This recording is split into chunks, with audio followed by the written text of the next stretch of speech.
درس کا جو سلسلہ چل رہا ہے اس میں جو ہے ہم نے 21 رکوع مکمل کر لیے اللہ کے فضل و احسان سے.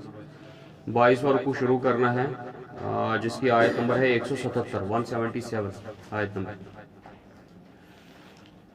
تو اس میں جو ہے اللہ رب العزت نیکی کا ایک تصور بیان کر رہا ہے کہ ظاہری جو آپ کو ظاہری عبادت لگتی ہے تو وہی صرف نیکی نہیں ہے. جو ظاہراً آپ اعمال کرتے ہیں وہی نیکی نہیں ہے، بلکہ نیکی جو ہے اس کے ساتھ ساتھ جو ہے معاملات کا تقاضا بھی ہے، باقی عبادت کا بھی تقاضا ہے. رب العزت بیان کرتا ہے لَيْسَ الْبِرَّ أَن تُوَلُّوا وُجُوهَكُمْ قِبْلَ الْمَشْرِقِ وَالْمَغْرِبِ وَلَكِنَّ الْبِرَّ مَنْ آمَنَ بِاللَّهِ. نیکی صرف یہی نہیں ہے کہ تم اپنا رخ مشرق کی طرف کر لو یا مغرب کی طرف کر لو. تو یہاں یہ مراد نہیں ہے کہ اللہ کو کوئی فرق نہیں پڑتا آپ جس بھی ڈائریکشن میں اپنا منہ کریں گے، کیونکہ اس کے لگ بھگ اسی کے حساب سے ایک حدیث ملتی ہے رسول اللہ صلی اللہ علیہ وسلم کی کہ طاقتور شخص وہ نہیں ہے، طاقتور شخص وہ نہیں ہے جو کسی کو پچھاڑ دے، بلکہ طاقتور شخص تو وہ ہے جو اپنے غصے پہ قابو پا لے. تو اس کا کیا مطلب ہو کہ جو صحت مند ہے پھر ہم اس کو طاقتور نہیں کہیں گے؟ یعنی جسمانی طور تو وہ طاقتور ہے لیکن اصلی روحانی قوت کس کے اندر ہوتی ہے؟ جس کے اندر برداشت ہو، جس کے اندر صبر ہو. وہی معاملہ ہو گیا کہ ظاہری جو آپ کو عبادت لگتی ہے وہ تو عبادت ہے، لیکن اصلی اس کی روح جو ہے وہ کیا ہے؟ اطاعت اللہ. جیسے ہم نے پچھلے رکوع میں پڑھا، جو پیچھے ہم نے رکوع پڑھے کہ جو تحویل قبلہ کا مسئلہ تھا، رب نے کیا بیان کیا؟ تحویل قبلہ کیوں ہوا؟ کیونکہ میں دیکھ لوں کہ رسول کی اطاعت کون کرتا ہے صلی اللہ علیہ وسلم. اصل میں مقصد یہ تھا کہ میں دیکھوں اطاعت کون کرتا، فرما برداری کون کرتا. تو اللہ رب العزت بیان کرتا ہے نیکی صرف یہی نہیں ہے کہ تم اپنا رخ جو ہے مشرق کی طرف کر لو یا مغرب کی طرف کر لو. وَلَكِنَّ الْبِرَّ مَنْ آمَنَ بِاللَّهِ، لیکن حقیقی جو نیکی ہے وہ یہ ہے کہ تمہارا مکمل ایمان جو ہے وہ اللہ پہ ہونا چاہیے. اب نیکی کو یہاں پہ سمجھنا ہے کہ نیکی کس شے کا نام ہے. پہلا اللہ پہ ایمان. اللہ پہ ایمان سے کیا مراد ہے؟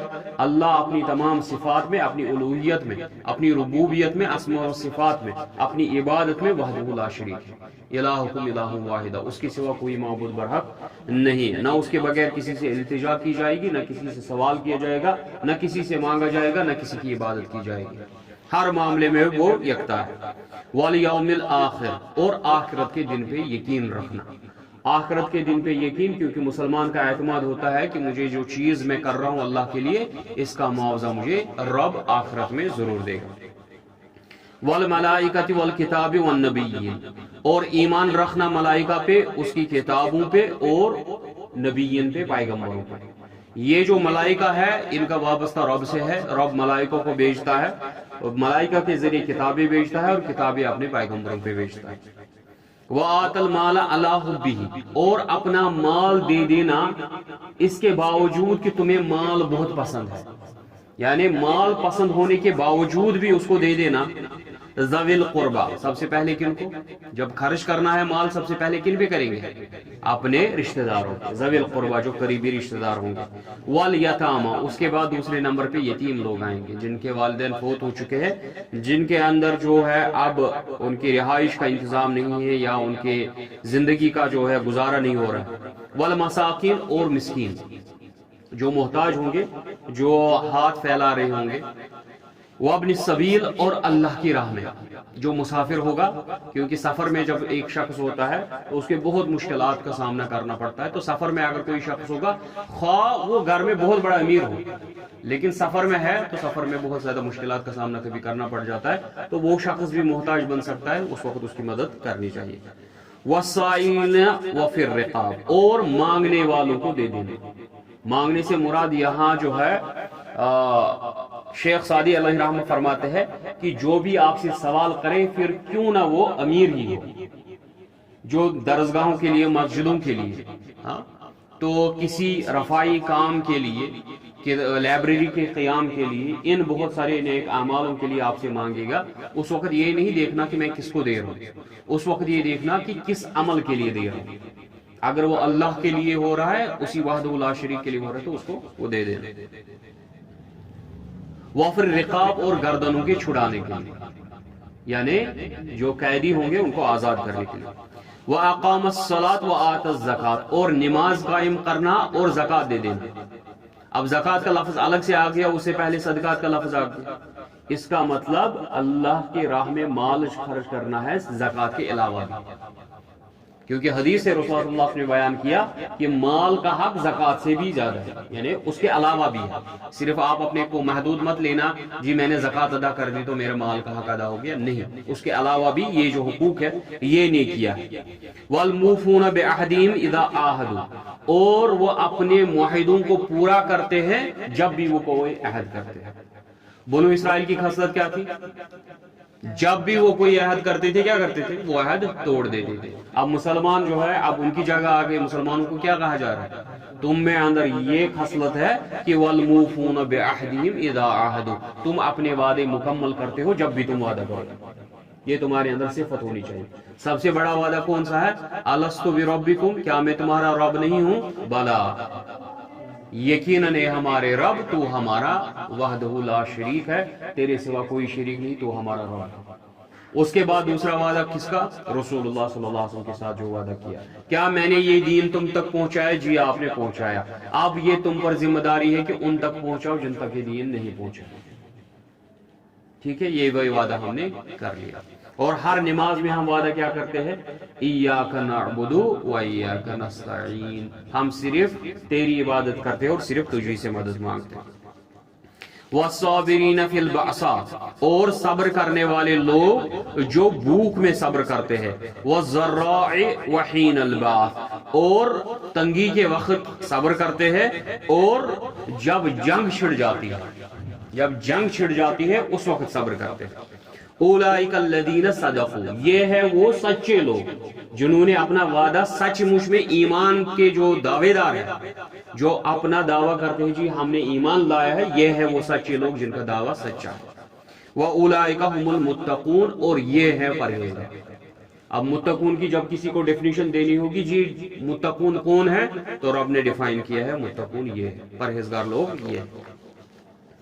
یا ایھا الذین آمنوا کتب علیکم القصاص فی القتل، اے ایمان والو تم پہ فرض کر لیا گیا ہے قتل کا قصاص لینا. جب کوئی کسی شخص کو قتل کرے گا تو اس کے عوض اس کو قتل کر دینا، اس کو قصاص کہتے ہیں. الحر بالحر، آزاد کو آزاد کے بدلے، والعبد بالعبد، غلام کو غلام کے بدلے. یعنی اگر کوئی آزاد شخص کسی کو قتل کرے گا تو مکہ کے مشرک جو تھے ان کے اندر یہ طریقہ تھا، یا مدینہ کے جو اوس و خزرج کے قبیلے کے لوگ تھے وہ کیا کرتے تھے؟ اپنے بدلے جو ہے غلام کو دے دیتے، جی میرے بدلے اب غلام کو قتل کرو. تو رب نے کہا یہ کنڈیشنل یہ نہیں چلے گا. یہاں تک کہ اگر کوئی شخص کسی قبیلے والے کے کسی شخص کو قتل کر دیتا، پھر وہ کیا کرتے؟ اس کے پورے قبیلے کو قتل کر دیتے یا اس کے خاندان کو قتل کر دیتے. ایک شخص ہے، اس نے اس کی کسی شخص کی بیوی کو مار دیا، وہ کیا کرتا ہے؟ میں بھی اس کو نہیں چھوڑوں گا، میں بھی اس کی بیوی کو مار دوں گا. لیکن اس کی بیوی کی کیا خطا تھی؟ رب نے کہا نہیں، یہ طریقہ صحیح نہیں ہے. جس نے قتل کیا اسی کو قتل کیا جائے گا. اگر وہ آزاد ہوا تو آزاد کو ہی قتل کیا جائے گا، اگر وہ غلام ہوا تو غلام کو ہی قتل کیا جائے گا. والانثى بالانثى، اگر وہ خاتون ہوئی تو خاتون کو ہی قتل کیا جائے گا، اگر وہ مرد ہوا تو مرد کو ہی قتل کیا جائے گا. فمن عفی لہ من اخیہ، اب اگر کوئی اپنے بھائی کو معاف کر دے، بھائی سے مراد یہاں جو قاتل ہے، اس کا حق کس کو دیا گیا؟ وارثین کو دیا گیا. جو لواحقین ہے جن کے خاندان کا فرد قتل ہوا ہے تو ان کو یہ حق ہے، اختیار ہے، وہ معاف کر سکتے ہیں، قصاص لے سکتے ہیں، یعنی اس کے بدلے فدیہ لے سکتے ہیں. ٹھیک ہے، جو رواج میں ہوگا تو فدیہ اس کے بدلے عوض کچھ پیسہ لے سکتے ہیں. جی آپ ہمیں اتنا پیسہ دے دو تو کوئی بات نہیں. جیسے رواج میں اس ٹائم بھی ہوتا ہے، کوئی کسی کے اوپر گاڑی چڑھا دیتا ہے، ٹھیک ہے، ایکسیڈنٹ ہو جاتا ہے کسی شخص کا، پھر وہ کیا کرتے ہیں؟ جی ہم آپ کو 2 لاکھ روپے دے دیں گے، کیس نپٹا دو. یہ قصاص ہو گیا نا. تو 2 لاکھ روپے، 1.5 لاکھ روپے، 1 لاکھ روپے، 5 لاکھ روپے لے لیتے ہیں اور کیس کو رفع دفع کر دیتے ہیں. ٹھیک ہے، یہ قصاص ہو گیا، تو یہ کوئی گناہ نہیں ہے. فمن عفی لہ من اخیہ، پس جو اپنے بھائی کو معاف کر دے، شیئن کسی چیز میں، فاتباع بالمعروف، تو اس کو اب جو ہے معروف کے طریقے پہ چلنا چاہیے. بڑے بڑے دعوے نہیں، 1 کروڑ دے دو تب جا کے معاف کریں گے، ٹھیک ہے، بلکہ جو عرف ہوگا، جو اس کا حیثیت ہوگی، اسی حساب سے اس سے لینا. وَأَدَاءٌ إِلَيْهِ بِإِحْسَانٍ، اور اس کا بھی یہ مزاج ہونا چاہیے کہ وہ بھی ادا کر دے اس کو بہت ہی احسن طریقے سے. وہ بھی پھر اس میں جو ہے ٹال مٹال نہ کرے. ذالک تخفیف من ربکم ورحمہ، یہ اللہ کی طرف سے تم پہ رخصت ہے، یعنی تمہارے لیے آسانی ہے، اور یہ اللہ کی رحمت ہے کہ اس نے تمہیں جو ہے اس میں یہ تخفیف، یہ آسانی بھیج دی کہ آپ فدیہ لے سکتے ہیں. فمن اعتدى بعد ذلك فله عذاب علیم. اب اس کے باوجود یعنی فدیہ لینے کے بعد پھر اس کو غیرت آ گئی، جی آپ نے پیسے لے لیے، آپ کو کیسے گوارا ہو گیا پیسے لے لینا، آپ نے جو ہے اس کو مار ڈالنا تھا. ٹھیک ہے، تو جو اس کے باوجود فدیہ لینے کے بعد پھر سے حملہ کرے گا تو ایسے شخص جو ہے وہ اللہ کی حدود کو تجاوز کر رہا ہے. جو اس کے بعد اللہ کے حدود کو پامال کرے گا، جو اس سے حد سے گزرے گا، فَلَهُ عَذَابٌ عَلِيمٌ، اس کے لیے دردناک عذاب ہے. وَلَكُمْ فِي الْقِصَاصِ حَيَاتٌ. اب جو قصاص ہے، قاتل کو قتل کر دینا، اس میں زندگی ہے. اللہ کہتا ہے اس میں زندگی ہے، کیونکہ جب معاشرے میں قاتل کو قتل کیا جائے گا اس کے بعد باقی لوگ جو ہے وہ نصیحت پکڑیں گے، عبرت پکڑیں گے، جی ہمیں کسی کو، کیونکہ انسانی جان کی بہت زیادہ قیمت ہے. اور اب بیان کرتا ہے جس نے ایک شخص کو بچا لیا اس نے کیا ہے، پوری انسانیت کو بچا لیا، اور جس نے ایک شخص کو قتل کیا اس نے پوری انسانیت کو قتل کیا. ٹھیک ہے، کیونکہ انسان کی جان کی قدر بہت زیادہ ہے اسلام میں، اس لیے کوئی شخص اگر کسی شخص کو قتل کرے گا تو اس کے عوض اس کے بدلے جو ہے اس کو قتل کیا جائے گا. یا اولی الالباب، اے عقل والو، اگر تمہیں عقل ہوگی تو اس قصاص لینے میں جو ہے تمہارے لیے زندگی ہے. لعلکم تتقون، تاکہ تم اس سے پرہیزگار بنو گے، یعنی ایک دوسرے کے بھی پھر قتل نہیں کرو. کتب علیکم اذا حضر احدکم الموت، تم پہ یہ فرض عائد کر دیا گیا ہے جب تم میں سے کسی کو موت قریب آ پہنچے، ان ترک خیرا، اور اس کے پاس جو ہے بہت ساری وراثت ہو، للوصیہ، اس پہ فرض ہے کہ وہ وصیت کرے. للوالدین والاقربین بالمعروف، کس کے لیے؟ اپنے والدین کے لیے، رشتہ داروں کے لیے، جو معروف طریقہ ہوگا اس کے مطابق. حقاً علی المتقین، یہ پرہیزگاروں پہ لازم ہے. اس کے متعلق حضرت عبداللہ ابن عمر رضی اللہ عنہ بیان کرتے ہیں کہ یہ روایت منسوخ ہے. حضرت عبداللہ ابن عباس رضی اللہ عنہ بیان کرتے ہیں کہ یہ آیت جو ہے یہ منسوخ نہیں ہے، لیکن وراثت، جو وارث ہے، وارثوں کو اب وصیت نہیں ہوگی، وصیت اب بھی ہوگی، 1/3 کی ہوگی. جو آپ کے پاس پوری وراثت ہے اس کے 3 حصے ہوں گے، اور تیسرے حصے کا جو ہے میکسیمم، کیونکہ رسول اللہ صلی اللہ علیہ وسلم نے کہا کہ یہ بھی زیادہ ہے، یعنی اس سے کم کی وصیت ہوگی. وصیت آپ کر سکتے ہیں، لا وصیت للوارث، وارث کے لیے وصیت نہیں ہوگی. ٹھیک ہے، وارث کے لیے وصیت نہیں ہے. وصیت کس کے لیے ہے؟ جو وارث نہیں ہے. اس میں جو ہے بہت ہی عمدہ کلام کیا اس نے کہ اب جو معاملات کبھی ایسا ہو جاتا ہے اللہ نے پہلے ہی اس کا فیصلہ کر دیا کہ ایک فتنہ ٹل گیا. کون سا فتنہ؟ شریعت کے مطابق اگر نانا زندہ ہے یا دادا زندہ ہے اور والد فوت ہو گیا یا والدہ فوت ہو گیا، اس کے بعد جو نواسے ہیں یا پوتے ہیں وہ وراثت سے بے دخل ہو جاتے ہیں، ان کو وراثت نہیں ملے گی، کیونکہ جو ان کو وراثت کی جو لنک تھی نا وہ ختم ہو گئی. پہلے باپ، اس کے بعد اس کا بیٹا، پھر اس کا بچہ. ٹھیک ہے، اگر ان کی بیچ کی لنک کٹ گئی، اب دادا رہا اور نیچے پوتا رہا یا نواسا رہا، ان کو وراثت نہیں ملے گی. یہ شریعت کا اصول ہے. ٹھیک ہے، یہ طریقہ ہے شریعت کا. اب اس کا طریقہ کیا ہے، اب اس کو سولوشن کیسے کریں؟ ٹھیک ہے، اب کیونکہ ان کا جو ہے اب وہ بھی اسی خاندان سے تعلق رکھتے ہیں، ان پہ اب رفاقت کیسے کی جائے، تو کہا اس کے لیے وصیت ہے. ٹھیک ہے، 1/3 کی وصیت ہوگی، ادروائز وہ وارث نہیں ہے.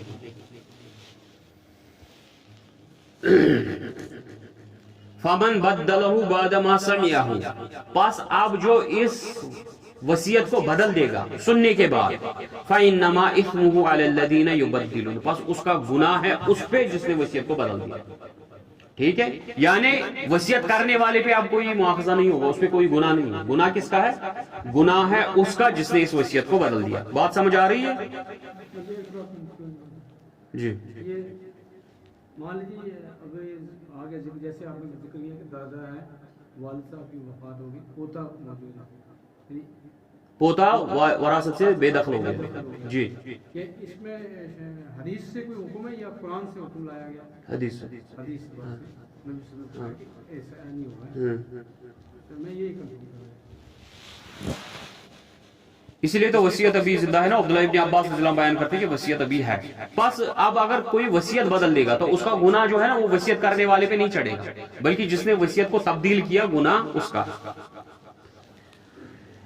ان اللہ سمیع علیم، یقیناً اللہ تعالیٰ سننے والا جاننے والا ہے. فمن خاف من موص جنفا او اثما، اب جس کو خوف ہوگا کہ اس وصیت میں جو ہے رعایت نہیں ہوئی، ٹھیک ہے، کچھ کو زیادہ ملا کچھ کو کم ملا، اس میں جو ہے کچھ مسئلہ ہو رہا ہے، اس میں گناہ ہو رہا ہے، اثما فاصلح بینہم، پس وہ اس کی اصلاح کر دے، وصیت کی اصلاح کر دے.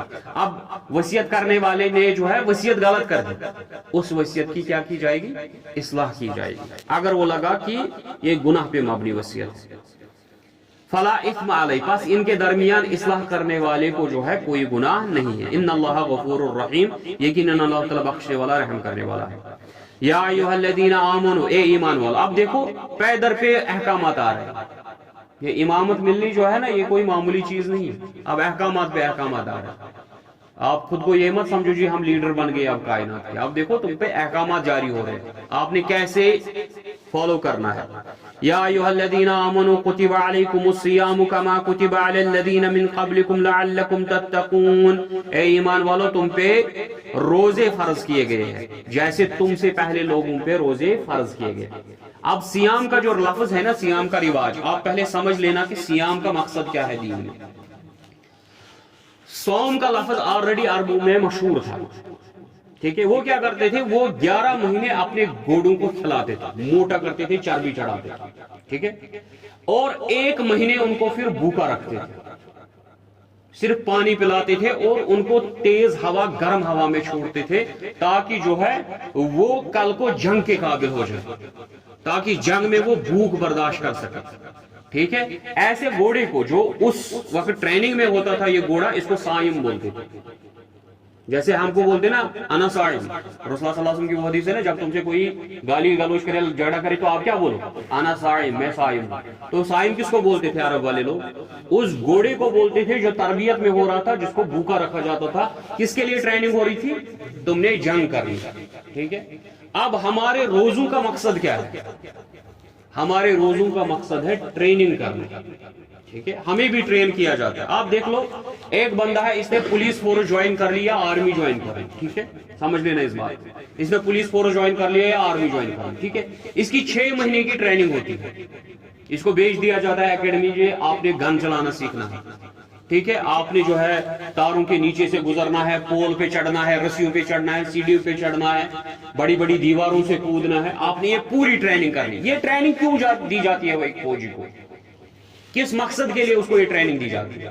کہ کل کو جب آپ کا دشمن کے ساتھ سامنا ہوگا اس وقت آپ کو یہ ٹریننگ مدد آئے گی، ٹھیک ہے. اب ایک بندہ ہے، اس نے 6 مہینے پولیس میں جا کے یا آرمی میں جا کے اس نے 6 مہینے ٹریننگ کری، ٹھیک ہے. اس کے بعد ایک جگہ مدبیڑ ہوگی، جنگ ہوگی دشمن کے ساتھ، ٹھیک ہے. اب جو بندہ ہے اس کو گن کو کاک کرنا بھی نہیں آتا، اس کو گن چلانا بھی نہیں آتا. ہم کیا بولیں گے؟ اس کی ٹریننگ جو ہے وہ کیا ہوگی؟ وہ فیل ہوگی، وہ فیل ہوگی. یہ ناکارہ فوجی ہے، ٹھیک ہے. اب سیم یہی ٹریننگ ہوتی ہے ہر سال 1 مہینے کے لیے مسلمانوں کی. کیا ٹریننگ ہوتی ہے؟ ہمیں صبح سے شام تک حلال چیزوں سے روکا جاتا ہے. کیوں؟ تاکہ کل تم بازار میں حرام چیزوں سے روکو. حلال چیزوں سے روک کے ٹریننگ دی جاتی ہے کہ کل تم کن چیزوں سے روکو؟ حرام چیزوں سے روکو، ٹھیک ہے. جیسے ہی رمضان ختم ہوا یہ فوجی کہاں چلا گیا؟ اب میدان میں چلا گیا، کیونکہ اس کا سب سے بڑا دشمن آزاد ہوگا. ہاں، شیطان کی اتباع مت کرو، انہو من عدو مبین، وہ تمہارا کھلا دشمن ہے، سب سے بڑا دشمن ہے. اور اس کے متعلق کیا ہے؟ رمضان کی پہلی تاریخ کو دشمن کیا کیا جاتا ہے؟ قید کر دیا جاتا ہے. تو اس کا مطلب اس مہینے جو ہے آپ کے دشمن کا حملہ نہیں ہوگا. آپ جو ہے تربیت کرو، یہ ٹریننگ کورس چل رہا ہے. 1 مہینہ ختم ہو گیا، 1 مہینے کے بعد دشمن آزاد، ٹھیک ہے. عید کی صبح دشمن آزاد ہو جاتا، ٹھیک ہے. آپ دشمن جو ہے تابڑ توڑ حملے کرنا شروع کر دیتا، ٹھیک ہے. کل تک جو 5 صفے مسجد میں تھے، ٹھیک ہے، پہلی عید کو 4، دوسری عید کو 3، تیسری عید کو 2، اور اس کے بعد وہی 4-5 آدمی ہوتے. مسئلہ کیا ہو رہا ہے؟ لوگوں کی ٹریننگ فیل ہو رہی ہے، یہ فوجی ناکام ہو رہا ہے، یہ فوجی ناکارہ ہو رہا ہے، اس کی ٹریننگ میں خلل ہے، کسی جگہ بگاڑ ہو رہا ہے، آپ کی ٹریننگ کامیاب نہیں ہو رہی۔ بس یہ سمجھ لو یہ نسخہ ہے، آپ نے اس سے پہچاننا ہے کہ میرا روزہ قبول ہوا کہ نہیں ہوا۔ جی میں روزہ رکھ رہا ہوں، کیسے پتا چلے گا قبول ہوا کہ نہیں ہوا؟ بس یہ ہے نسخہ، یہ ٹیسٹ ہے۔ اگر رمضان کے بعد آپ کی کیفیت وہی ہے جو رمضان میں تھی، آپ کا روزہ قبول ہے۔ اگر آپ کی کیفیت ختم ہو گئی ہے تو سمجھ لو آپ کا روزہ، آپ کی ٹریننگ فیل ہو گئی، ایز سمپل ایز دیٹ۔ ٹھیک ہے، اب جو ہے روزوں کے متعلق تدریجاً آ گئے۔ پہلے رسول اللہ صلی اللہ علیہ وسلم جب مدینے چلے گئے تو وہاں پہ ان کو ایام تشریق میں روزے رکھنے فرض تھے۔ ٹھیک ہے، 13ویں 14ویں اور 15ویں، ہر مہینے 13ویں 14ویں اور 15ویں تاریخ کو روزہ رکھنا۔ یہ پہلے 2 سال کا واقعہ ہے، پہلے 2 سال ان کو یہی روزے رکھنے، صرف 13، 14 اور 15۔ اس میں بھی ان کو گنجائش تھی۔ ایام معدودات سے مطلب ہوتا ہے، عربی میں جب معدود کا لفظ استعمال کیا جاتا ہے اس سے مراد ہوتا ہے 3 سے 10 تک کی گنتی، 3 سے 10 تک۔ ٹھیک ہے، تو اسی لیے ایام معدودات کہا گیا، یہ گنتی کے چند دن ہیں۔ اب اس میں بھی یہ گنجائش رکھ دی گئی کہ جو رکھے رکھ لے، 13، 14، 15 کے روزے جس کو چاہیے رکھ لے۔ ٹھیک ہے، اگر آپ کی جو ہے گنجائش نہیں رکھ سکتے ہو تو فدیہ دے دو، پیسہ دے دو، اس کے بدلے جو ہے آپ نے مسکینوں کو کھانا کھلانا ہے۔ تو یہ پہلی اور دوسری آیت اسی کے متعلق ہے۔ یا ایھا الذین آمنوا کتب علیکم الصیام کما کتب علی الذین من قبلکم لعلکم تتقون، ایمان والو تم پہ روزے فرض کیے گئے جیسے تم سے پہلے لوگوں پہ فرض کیے گئے تاکہ تم پرہیزگار بنو۔ روزوں سے پرہیزگار کیسے بنتے ہیں؟ کیونکہ آپ پہلے حلال سے بچتے ہیں، اس سے ٹریننگ ملتی ہے کہ آپ حرام سے بچیں گے، آپ پرہیزگار بنیں گے۔ ایام معدودات، یہ گنتی کے 3 دن ہیں۔ فمن کان منکم مریضا او علی سفر فعدۃ من ایام اخر وعلى الذين يطيقونه فدية طعام مسكين فمن تطوع خيرا فهو خير له وان تصوموا خير لكم ان كنتم تعلمون۔ پس جو تم میں سے بیمار ہوگا یا سفر پہ جا رہا ہے تو اس کو چاہیے یہ دن بعد میں رکھے۔ ٹھیک ہے، وعلى الذين يطيقونه فدية طعام مسكين، اب جو چاہتا ہے کہ میں فدیہ دوں اس کے عوض تو اس کو چاہیے کہ وہ فدیہ دے۔ تو یہ گنجائش رکھ دی گئی، روزہ رکھ لو یا مت رکھ لو کوئی بات نہیں ہے۔ فمن تطوع خیرا فهو خیر اللہ، لیکن جو اچھائی کرنا چاہے یعنی روزہ ہی رکھے وہ اس کے لیے بہتر ہے۔ وان تصوموا خیر لکم، اگر تم روزہ رکھو گے تو وہ بہتر ہے۔ ان کنتم تعلمون، اگر تم جانتے ہو۔ اب اس کے بعد رمضان کے روزوں کے متعلق یہ آگے تیسرا پہلو روزوں کا۔ ٹھیک ہے، ابن کثیر میں ہے، عبداللہ ابن عباس رضی اللہ عنہ بیان کرتے نہیں، حضرت معاذ ابن جبل رضی اللہ عنہ نے روایت کو، ہاں حضرت معاذ رضی اللہ عنہ کی روایت ہے کہ رمضان کے روزوں کے متعلق جو ہے 3 ادوار آئے، 3 سٹیجز میں روزے ہوئے۔ پہلے سٹیج میں 3 دن کے روزے تھے، دوسرا سٹیج یہ تھا کہ رکھو ٹھیک، نہیں رکھو تو تب بھی چلے گا، فدیہ دے دو، اور تیسرا سٹیج آیا رمضان کے روزے رکھنی ضروری، جس کے چھوٹ جائے وہ بعد میں رکھے۔ اب دیکھو خواتین کو نماز معاف ہے ایام ماہوری میں، مہینے کی جو ان کو پرابلم ہوتی ہے تو ان میں ان کو نماز معاف ہے لیکن روزے معاف نہیں۔ ٹھیک ہے، اس نے وہ روزے کب رکھنے ہیں؟ جب وہ ٹھیک ہو جائے گی تو بعد میں رکھے گی۔ ٹھیک ہے، شہر رمضان الذي انزل فيه القرآن هدى للناس وبينات من الهدى والفرقان، رمضان کا مہینہ تو وہ بابرکت مہینہ ہے جس میں قرآن نازل کیا گیا، جو قرآن ہدایت ہے لوگوں کے لیے اور اس میں واضح نشانی ہے اور ہدایت ہے اور فرقان ہے، یہ حق اور باطل کے درمیان پہچان کرواتا ہے۔ فمن شہد منکم الشہر، پس جو بھی تم میں سے اس مہینے کو پائے گا فلیصم، اس کو ضروری لازمی رکھنا ہے روزہ۔ ومن کان مریضا او علی سفر فعدۃ من ایام اخر، اب جو مریض ہوگا، جو بیمار ہوگا یا سفر میں ہوگا اس کو بعد میں روزے رکھنے ہیں۔ اب وہاں پہ کیا کہا گیا؟ وعلی الذین یطیقونہ فدیۃ، اب جو چاہے کہ وہ فدیہ دے دے اس کے لیے وہ چلے گا، لیکن یہاں وہ کنڈیشن اب نہیں ہے، رمضان کے روزے میں اب وہ کنڈیشن نہیں ہے، الا کوئی اس مرض میں مبتلا ہو جائے جس سے اس کو ٹھیک ہونا اب ممکن نہیں ہے۔ ٹھیک ہے، اس کے لیے فدیہ مفکرین جو ہے مفتی حضرات ہیں جو فقہ کے عالم ہے وہ اس کی اجازت دے دیتے ہیں۔ یرید اللہ بکم اليسر ولا یرید بکم العسر، اللہ تعالیٰ تم سے آسانی چاہتا ہے، تمہارے اوپر سختی نہیں چاہتا۔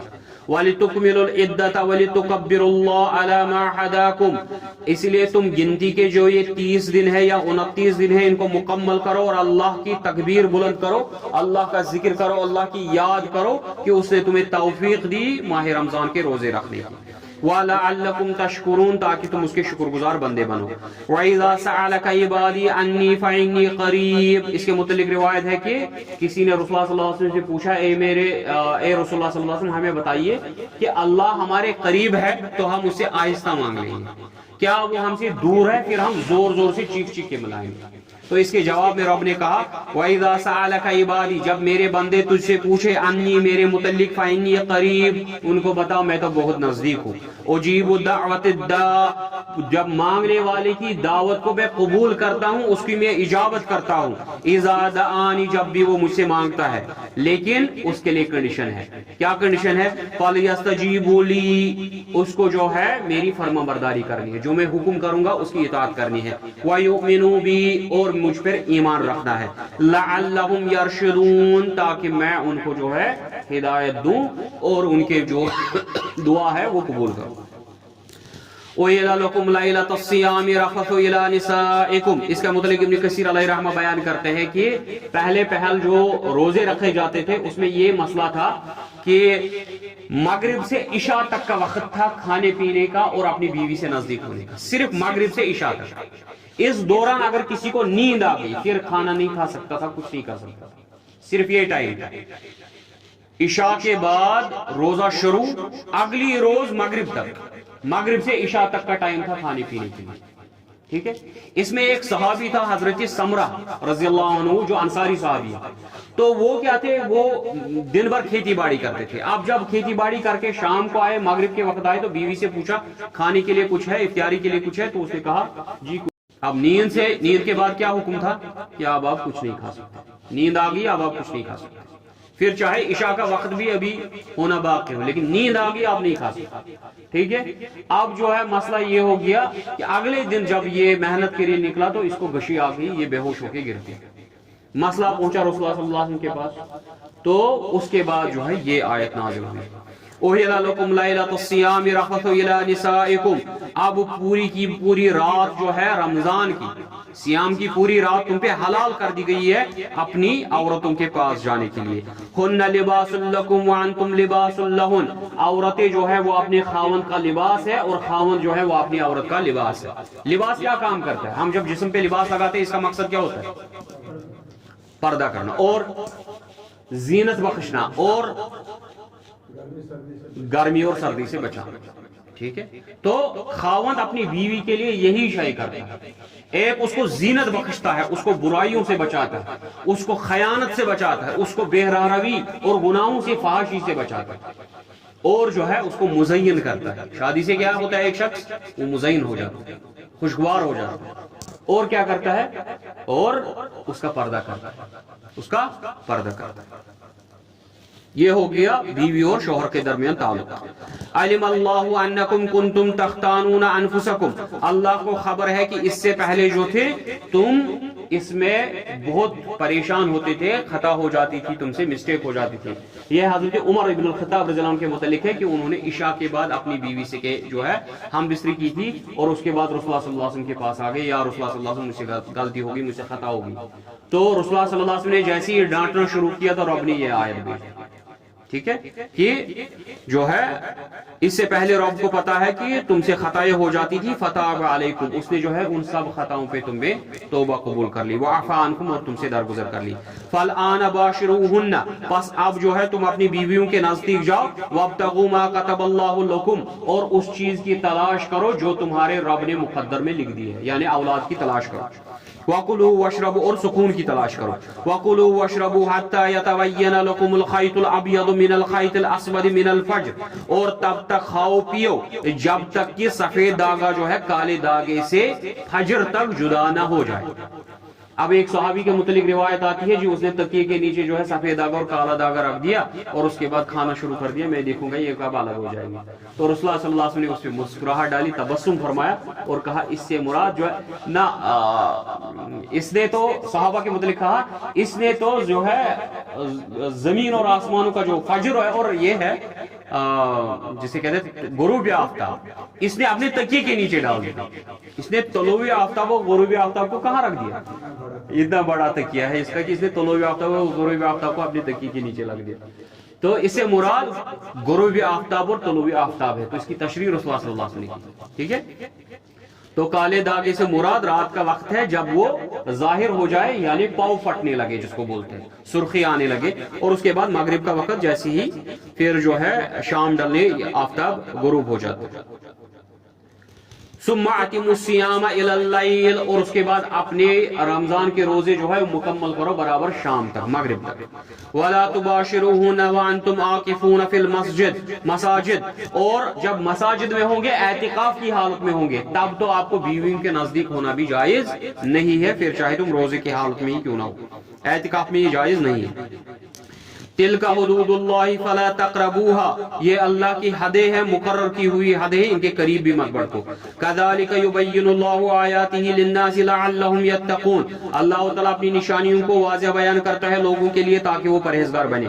ولا تاکلوا اموالکم بینکم بالباطل وتدلوا بها الى الحکام لتاکلوا فریقا من اموال الناس بالاثم وانتم تعلمون. اب جو حرام مال کے کھانے سے بچایا جا رہا ہے لوگوں کو، آپ جو ہے ایک دوسرے کا مال مت کھاؤ. کیسے؟ ایک دوسرے پہ جو ہے حملہ کر کے اور باطل طریقوں سے، اور اپنے پیشواؤں، لیڈروں، عدالتوں میں اپنے بادشاہوں کے پاس مال خرچ کر کے ایک دوسرے کی پراپرٹیز ضبط مت کرو. گناہ کر کے تم تو جانتے ہو. یسألونک عن الاہلہ، آپ سے سوال پوچھتے ہیں ہلال کے متعلق، چاند کے متعلق سوال پوچھتے ہیں، کیونکہ چاند کے متعلق بہت زیادہ ان کے خرافات عقیدے تھے. آپ نے وہ حدیث سنی ہوگی جب ابراہیم رضی اللہ عنہ شہید فوت ہو گئے تھے، گزر گئے تھے، رسول اللہ صلی اللہ علیہ وسلم کے بیٹے، تو اس وقت گرہن لگ گیا تھا. تو ان لوگوں نے کہا اس کی وفات کی وجہ سے گرہن لگ گیا. ٹھیک ہے، تو ان کے عقائد تھے جی اس کی وجہ سے ہوتا ہے، اس کی وجہ سے ہوتا ہے. تو انہوں نے سوال پوچھا رسول اللہ صلی اللہ علیہ وسلم سے چاند کے متعلق، تو رب نے جواب دیا قل ہی مواقیت للناس والحج، اس میں اوقات ہے لوگوں کے لیے، یعنی یہ کیلنڈر ہے تمہارے لیے، اسے تم اوقات کا معین کرتے ہو کہ رمضان کب آئے گا، رجب کب آئے گا، شعبان کب آئے گا، فصلیں کب اگے گی، پریگننسی کا ٹائم کتنا ہے، کتنا ہفتے گزر گئے، کتنے ہفتے ہے، یہ سارے، حج کا وقت، زکوٰۃ کا وقت. وَلَيْسَ الْبِرَّ بِأَنْ تَأْتُوا الْبُيُوتَ مِنْ ظُهُورِهَا وَلَكِنَّ الْبِرَّ مَنِ اتَّقَى. اب جو ہے خود ساختہ جو انہوں نے اعمال بنائے تھے، اللہ کے متعلق جھوٹ باندھے تھے، ان کا تزکیہ کیا جا رہا ہے. انہوں نے کیا کیا تھا، جب یہ حج پہ جاتے تھے احرام باندھ لیا نا، احرام باندھنے کے بعد بولتے تھے جی اب ہم سیدھے دروازے سے داخل نہیں ہو سکے، یہ گناہ ہے، اب ہمیں کھڑکی سے آنا ہے، دیوار کود کے آنا ہے. تو رب نے کہا وَلَيْسَ الْبِرَّ بِأَنْ تَأْتُوا الْبُيُوتَ مِنْ ظُهُورِهَا، یہ کوئی نیکی نہیں ہے کہ تم دیواریں پھاند کے آ جاؤ یا کھڑکیوں سے آ جاؤ. وَلَكِنَّ الْبِرَّ مَنِ اتَّقَى، نیکی تو ہے پرہیزگاری. وَأْتُوا الْبُيُوتَ مِنْ أَبْوَابِهَا، گھروں میں آؤ اپنے دروازوں سے. وَاتَّقُوا اللَّهَ لَعَلَّكُمْ تُفْلِحُونَ، اور اللہ کا تقوی اختیار کرو تاکہ تم کامیاب ہو جاؤ. اب جو ہے حج کے لیے، حج کرنے کے لیے کون سی جگہ جانا ہے؟ مکہ. مکہ کن کے قبضے میں تھی؟ مشرکین مکہ کے قبضے میں تھی. اب ان کو پاک و صاف کرنے کے لیے آ رہی ہیں آیات کہ حج کے لیے جو ہے، کیونکہ اب رمضان کے روزے آ گئے، زکوٰۃ کا حکم آ گیا، نماز کا حکم آ گیا، اب کون سا حکم رہ گیا؟ کلمہ تو پہلے ہی تھا نا، کلمہ تو پہلے تھا، توحید پہلے تھی، اس کے بعد نماز، زکوٰۃ کا حکم بھی آ گیا، اور ٹھیک ہے رمضان کے روزوں کا حکم بھی آ گیا. اب کون سا حکم رہ گیا تھا؟ حج. اب حج کرنی ہے. حج کیسے کریں گے؟ وہ تو مشرکین کے تحت ہے. اب اس پہ جو ہے اب پہلے جنگ کرنی ہے، اس کو پاک کرنا ہے. تو رب کہتا ہے وَقَاتِلُوا فِي سَبِيلِ اللَّهِ الَّذِينَ يُقَاتِلُونَكُمْ وَلَا تَعْتَدُوا، اور لڑو ان سے جو تمہارے ساتھ لڑتے ہیں، اور جو ہے یہ اللہ کی حدیں جو ہے، حد سے تجاوز مت کرو. ان اللہ لا يحب المعتدین، اور اللہ تعالیٰ جو ہے حد تجاوز کرنے والوں کو پسند نہیں کرتا، جو حد سے گزر جاتے ہیں. وَاقْتُلُوهُمْ حَيْثُ ثَقِفْتُمُوهُمْ وَأَخْرِجُوهُمْ مِنْ حَيْثُ أَخْرَجُوكُمْ وَالْفِتْنَةُ أَشَدُّ مِنَ الْقَتْلِ، ان کو قتل کرو جہاں پاؤ وہاں، اور ان کو نکالو اس جگہ سے جہاں سے انہوں نے تم کو نکالا. کہاں سے نکالا؟ مکے سے نکالا نا انہوں نے، ہجرت کی، مدینے چلے گئے، تو رب نے کہا اب ان کو وہاں سے نکالو جہاں سے انہوں نے تم کو نکالا. اور جو انہوں نے شرک اور ضلالت کا فتنہ اٹھایا ہے وہ قتل سے سب سے بڑھ کر ہے. وَلَا تُقَاتِلُوهُمْ عِنْدَ الْمَسْجِدِ الْحَرَامِ، اور مسجد حرام کے نزدیک ان کے ساتھ قتال مت کرنا، ان کے ساتھ مت لڑنا. حَتَّى يُقَاتِلُوكُمْ، یہاں تک کہ یہ وہاں سے تم سے نہ لڑ بڑے. فَإِنْ قَاتَلُوكُمْ فَاقْتُلُوهُمْ، اب اگر مسجد حرام میں بھی یہ تم سے لڑتے ہیں تو تمہیں بھی حکم ہے تم بھی لڑو. كَذَلِكَ جَزَاءُ الْكَافِرُونَ، یہی ہے جزاء الکافرین، یہی ہے کافروں کی جزا، ان کی سزا. فَإِنْ يَنْتَهُوا، اب اگر یہ تم سے لڑنا چھوڑ دے، اب اگر یہ دور رہ جاتے، فَإِنَّ اللَّهَ غَفُورٌ رَحِيمٌ، پھر اللہ تعالیٰ مغفرت کرنے والا، رحم کرنے والا. وَقَاتِلُوهُمْ حَتَّى لَا تَكُونَ فِتْنَةٌ، اور ان سے لڑتے رہو جب تک کہ ان کے شرک کا فتنہ ختم نہ ہو جائے. وَيَكُونَ دِينُ لِلَّهِ، اور دین غالب رہے صرف ایک اللہ کا.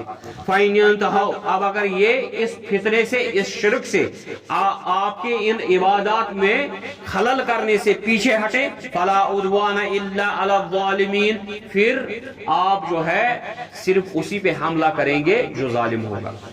الشہر الحرام بالشہر الحرام والحرمات قصاص، حرام حرمت والے مہینے، حرمت والے مہینوں کی عزت کی جائے گی، لیکن اگر تم نے حرمت والے مہینوں کو عزت پامال کی تو تمہیں حکم ہے آپ ان کے ساتھ حرمت والے مہینوں میں لڑو.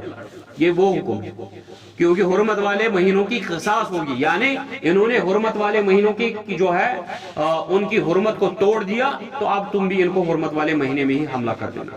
فَمَنْ يَعْتَدَى عَلَيْكُمْ فَاعْتَدُوا عَلَيْهِ بِمِثْلِ مَا اعْتَدَى عَلَيْكُمْ، جو تم پہ جتنا زیادتی کرے گا تم بھی اس پہ اتنی ہی زیادتی کرو جتنی تم پہ زیادتی ہوئی. وَاتَّقُوا اللَّهَ، اللہ سے ڈرو. وَاعْلَمُوا أَنَّ اللَّهَ مَعَ الْمُتَّقِينَ، یاد رکھو اللہ پرہیزگاروں کے ساتھ ہے. وَأَنفِقُوا فِي سَبِيلِ اللَّهِ وَلَا تُلْقُوا بِأَيْدِيكُمْ إِلَى التَّهْلُكَةِ، اللہ کی راہ میں خرچ کرو، جہاد کے معاملے میں اپنے مال کو خرچ کرو. اگر جہاد سے مال تم نے پیچھے رکھا تو تم خود کو ہلاک کر دو گے. اگر تم نے اللہ کے راستے میں مال خرچ نہ کیا، اس سے تم خود برباد ہو جاؤ گے. پھر دشمن تم پہ مسلط ہو جائے گا، پھر دشمن کی قوت تم سے باری ہو جائے گی اور دشمن تم کو برباد کر دے گا. اس لیے جو ہے اللہ کے راستے میں مال خرچ کرو تاکہ جو ہے تم خود ہلاک نہ ہو جاؤ. وَأَحْسِنُوا، اور نیک اعمال کرو. إِنَّ اللَّهَ يُحِبُّ الْمُحْسِنِينَ، یقیناً اللہ تعالیٰ نیکی کرنے والوں کو پسند رکھتا ہے. وَأَتِمُّوا الْحَجَّ وَالْعُمْرَةَ لِلَّهِ، حج اور عمرہ مکمل کرو اللہ کے لیے. فَإِنْ أُحْصِرْتُمْ، اب اگر تمہیں روک دیا جائے یا کسی حالت کی وجہ سے تم راستے میں ہی رک جاؤ، کوئی مسئلہ لاحق ہو گیا، فَمَا اسْتَيْسَرَ مِنَ الْهَدْيِ، پس تم سے جو ممکن ہو سکے، جو تمہارے پاس ہدیہ ہے، قربانی کرنے کے لیے جو جانور ہے اس کو قربانی کر دو. وَلَا تَحْلِقُوا رُؤُوسَكُمْ حَتَّى يَبْلُغَ الْحَدِيُّ مَحِلَّهُ، اور تب تک اپنے بال مت کٹوانا، یعنی احرام کی حالت سے تب تک مت نکلنا، اپنے بال مت کٹوانا جب تک کہ قربانی کا جانور اپنی قربانی گاہ میں نہ نکلے، جب تک کہ وہاں نہ پہنچ جائے، یعنی جب تک کہ تم قربانی کے جانور کو قربان نہ کرو تب تک اپنے بال مت کٹوانا. فَمَنْ كَانَ مِنْكُمْ مَرِيضًا أَوْ بِهِ أَذًى مِنْ رَأْسِهِ، اب جو تم میں سے بیمار ہوگا یا اس کے جو ہے سر میں کوئی تکلیف ہوگی، فَفِدْيَةٌ مِنْ صِيَامٍ أَوْ صَدَقَةٍ أَوْ نُسُكٍ، پھر اس کا فدیہ ہے، اس بال نہ کٹوانے کی وجہ سے اس کا فدیہ ہے 3 دن کے روزے، 6 مساکین کو کھانا کھلانا یا 1 بکری کو ذبح کرنا. یہ حدیث سے ثابت ہے، ٹھیک ہے، یہاں نہیں لکھا ہے، یہاں لکھا ہے کیا؟ فَصِيَامُ ثَلَاثَةِ أَيَّامٍ، یہاں لکھا ہے فَفِدْيَةٌ مِنْ صِيَامٍ أَوْ صَدَقَةٍ أَوْ نُسُكٍ، یا تو وہ روزے رکھے گا، صدقہ دے گا، یا پھر یہ جو قربانی کرے گا. تو سیام کتنے دن کا ہے؟ 3 دن کا. صدقہ کتنا ہے؟ 6 مسکینوں کو کھانا کھلانا یا 1 بکری ذبح کرنا. فَإِذَا أَمِنْتُمْ، اب جب تم امن والی حالت میں آگئے، یعنی تمہیں کسی نے نہیں روکا، ٹھیک ہے. فَمَنْ تَمَتَّعَ بِالْعُمْرَةِ إِلَى الْحَجِّ فَمَا اسْتَيْسَرَ مِنَ الْهَدْيِ، پس جو عمرے کو حج کے ساتھ ملا لے گا، ٹھیک ہے، اسے چاہیے کہ وہ ایک قربانی ذبح کرے، ٹھیک ہے. اب جو لوگ تھے وہاں کے مکہ کے لوگ جو تھے نا، وہ صرف محرم، ذیقعدہ اور ذی الحجہ میں حج کرتے تھے، حج کا احرام باندھتے تھے، محرم، ذیقعدہ اور ذی الحجہ میں، ٹھیک ہے. اور رجب کے مہینے میں جو ہے عمرہ کرتے تھے، اس کے بغیر عمرہ نہیں کرتے تھے. وہ کہتے تھے حج اور عمرہ جو کرے گا وہ گناہ کرے گا. لیکن رسول اللہ صلی اللہ علیہ وسلم کا جو یہ دین پھیلایا ہوا ہے، جو رب نے ہمیں دین عطا کیا ہے، اس کو تو قیامت تک رہنا تھا. اب اس میں حج کرنے والے کونے کونے سے آنے والے تھے، اب ان کو دوبارہ موقع ملتا یا نہ ملتا، تو رب نے کیا کیا، حج اور عمرے کو ملا لیا. اب اس میں جو ہے 3 قسم کے حج ہوتے ہیں. ٹھیک ہے، 3 قسم کے حج ہوتے ہیں. ایک حج ہوتا ہے جس میں آپ نے پہلے عمرہ کر لیا. ٹھیک ہے، آپ نے عمرہ کر لیا، احرام کھول دیا، اس کے بعد حج کے لیے دوسرا احرام باندھ لیا اور حج کر لیا. اسے کہتے ہیں حج تمتع. ٹھیک ہے، اس کے بعد دوسرا قسم کا ہوتا ہے جس میں آپ نے احرام بدل لیا دونوں کے لیے. آپ نے عمرہ بھی اسی احرام میں کیا، ٹھیک ہے، اور حج بھی اسی احرام میں کیا. ٹھیک ہے، اسے کیا کہتے ہیں، حج قارن یا قرائن، ایسے ہی کچھ لفظ. ٹھیک ہے، حج قارن کہتے ہیں اس کو. ٹھیک ہے، تیسرے قسم کا ہوتا ہے جس میں آپ نے احرام باندھ لیا صرف حج کا، اسے کہتے ہیں حج انفراد، جس میں آپ نے صرف حج ہی کیا. یہ 3 قسم کے حج جو ہے ہمارے لیے اب کیے گئے ہیں، ہمارے لیے متعین کیے گئے. تو رب نے کہا فمن تمتع بالعمرۃ الی الحج، اب جو عمرے کو ملا لے گا حج کے ساتھ، فمستیسر من الہدی، اسے جو ممکن ہو سکے اسے قربانی کرنی ہے. فمن لم یجد، اب جسے قربانی نہ ملے، فصیام 3 ایام فی الحج، وہ کیا کرے گا، وہ 3 روزے رکھے گا حج کے ایام میں، سوائے 10 ذی الحجہ کے. 10 ذی الحجہ کے بغیر کسی بھی روز آپ جو ہے روزہ رکھ سکتے ہیں 3 دن کا. وَسَبْعَةٍ اِذَا رَجَعْتُمْ، اور 7 دن جب وہاں سے لوٹو گے، 7 دن اپنے گھر میں. ٹوٹل کتنے ہوئے، تِلْكَ عَشَرَةٌ کاملہ، یہ ہو گئے 10 دن. جسے قربانی نہ ملے گی وہ 10 دن کے روزے رکھے گا، 3 دن ادھر ہی، 7 دن گھر میں. ذَلِكَ لِمَن لَّمْ يَكُنْ أَهْلُهُ حَاضِرِ الْمَسْجِدِ الْحَرَامِ، یہ حکم اس کے لیے ہے جو مسجد حرام کے ارد گرد نہیں رہتا، جو دور رہتا ہے. ٹھیک ہے، وہی عمرے اور حج کو ملا لے گا. جو مسجد حرام کے ارد گرد رہتے ہیں، ٹھیک ہے، احرام کے جو مقامات ہیں جہاں سے احرام باندھا جاتا ہے، اس کے اندر اندر جو لوگ رہتے ہیں ان کے لیے حکم نہیں ہے، وہ حج الگ سے کریں گے اور عمرہ الگ سے کریں گے. یہ حکم ان کے لیے جو دور سے آتے ہیں. واتقوا اللہ، اللہ سے ڈرو. وَاعْلَمُوا أَنَّ اللَّهَ شَدِيدُ الْعِقَابِ، یاد رکھو اللہ تعالیٰ جو ہے بہت ہی سخت جو ہے مواخذہ کرنے والا ہے، سزا دینے والا ہے. وآخر دعوانا الحمدللہ رب العالمین.